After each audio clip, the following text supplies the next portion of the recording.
Hello everyone, it's me, Alex Lowery.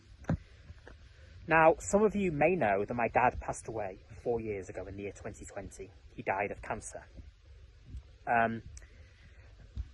Throughout his life he had many health problems, and there is actually a video that I made where I spoke to him around 7 years ago when I was 23 years old, and I spoke to the source about when he had a stroke and he lost his language. And I never posted that video to this YouTube channel. So today is the chance where you finally get to see it. So I do hope you find this video very meaningful. I originally posted this for this online training course that I did online, but we're not really doing that much anymore.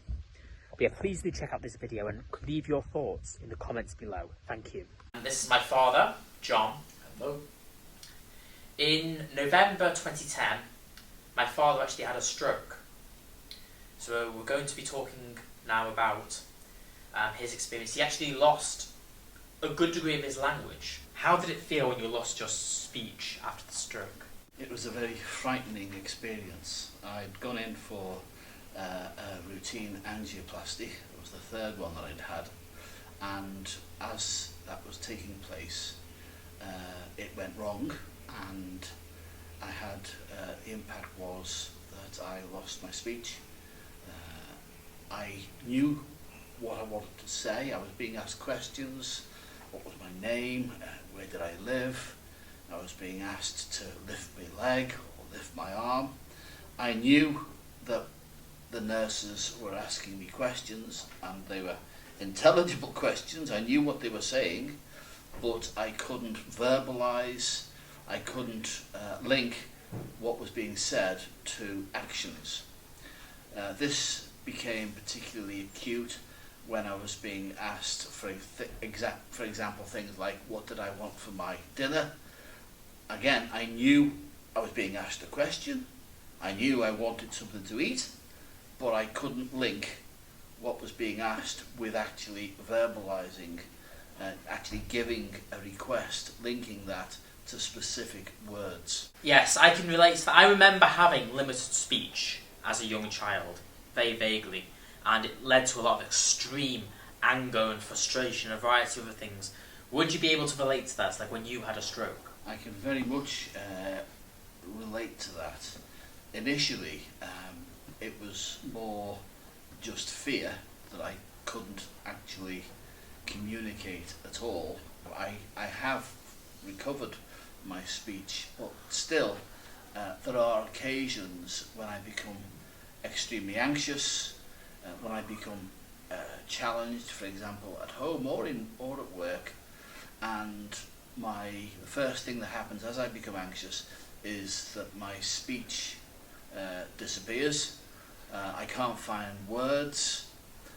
What happens then is I start to bang my fist onto my head like this, and that only exacerbates things things worse, so that I become increasingly angry, increasingly frustrated, increasingly anxious with myself, which only makes things worse. And it's only when I actually sit down and try to calm myself that is helped, but it is still very much a problem. Yeah, I mean, as a child, not only did I have speech delay, but I found the world to be a simply horrifying, horrifying place. I mean, it's still a scary place in a lot of ways, but as a young child, it was on a whole new level of terrifying. I found that wearing the majority of clothes would be painful for me. I found labels to feel like needles. Going into shops was horrifying because the 90s pop music was too loud. And the dummies were really scary and a variety of other things. And I just found the world to be awful. Can you imagine experiencing that on top of struggling with language as well? What do you reckon it would be like for a non-verbal autistic child who may struggle with language on top of other difficulties? I think it must be a terrifying place. I know my experience in terms of losing my speech, learning to speak first of all by writing, and then having to write things down for me to be enabled to verbalise, then I find it must be incredibly difficult for a child who can't do that, but can still has the thoughts, the thought processes, still has desires, still has needs, but unable to communicate. I know in my experience the anger with myself, not with others, but the anger with myself, feeling that I am, when this happens, I feel increasingly stupid, I feel worthless, and that only exacerbates everything.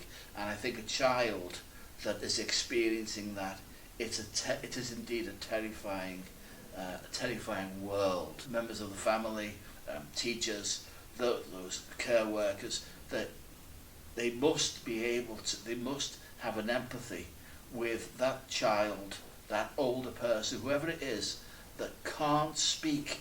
It's one of the most fundamental things. One of the first things I learned was, the most important thing was for someone to enable me just to have time. I needed time to be able to respond. The worst thing was when someone was hurrying me up, because that only increased frustration and only drove away any ability to speak.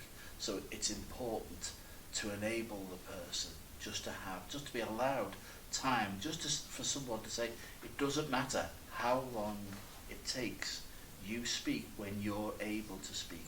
Now my mother is going to be speaking about some approaches that have helped me with my language.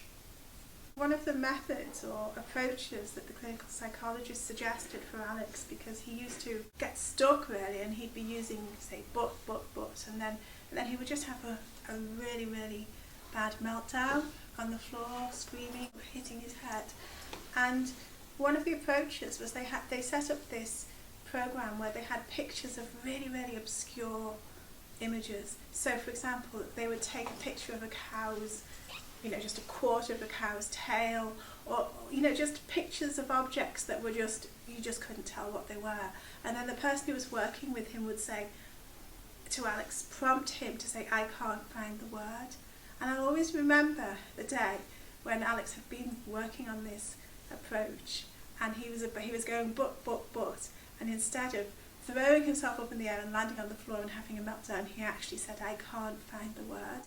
And it was just amazing that that we helped him to